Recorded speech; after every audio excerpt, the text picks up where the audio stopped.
एन्काउंटरवर बोलवा आणि मग एन्काउंटर करायला लावा.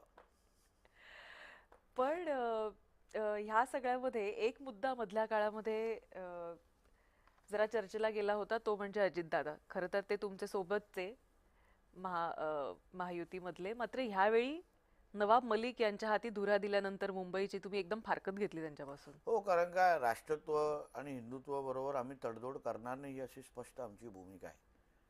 काल पण अकोटमध्ये झालेलं जे काय युती असो किंवा अंबरनाथमध्ये झालेला विषय असो, भारतीय जनता पक्षाचे प्रदेशाध्यक्षपासून आमचे मुख्यमंत्री देवेंद्र फडणवीसजी या सगळ्या जणांनी अतिशय कडक भूमिका घेतली की ह्या हिंदुत्वाबरोबर काही कॉम्प्रोमाइज आम्ही करणार नाही. अशा पद्धतीचे अभद्र युती कोणीही केले असेल तर त्याला आम्ही सहन करणार नाही. तुम्ही कोकणात आहात, आपल्या कोकणामध्ये जेव्हा आंब्याच्या पेट्या आपण पाठवतो तर एक दोन सडके जेव्हा आंबे असतात ना त्यांना आपण काढून बाहेर फेकतो. कारण का ती पेटी आंब्याची खराब होते. तर अशा पद्धतीचे निर्णय काल आमच्या पक्ष कार्यालयातून झालेले आहेत. अशी कुठलीही युती हे एम सारखी दहशतवादी संघटना असो किंवा काँग्रेस असो कोणाबरोबरही करणार नाही अशी स्पष्ट भूमिका घेऊन त्या पद्धतीचं पत्र आणि कारवाई झालेली आहे.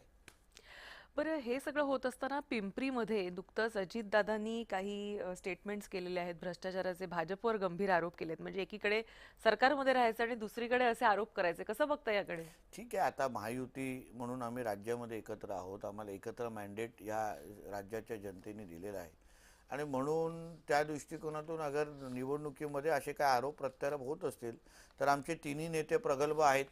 वरिष्ठ पातळीवर ह्याच्याबद्दल चर्चा होईल आणि निश्चित पद्धतीने मार्ग काढले जातील. ठाकरे बंधू सतत महाराष्ट्र धोक्यात आहे असं म्हणतायत.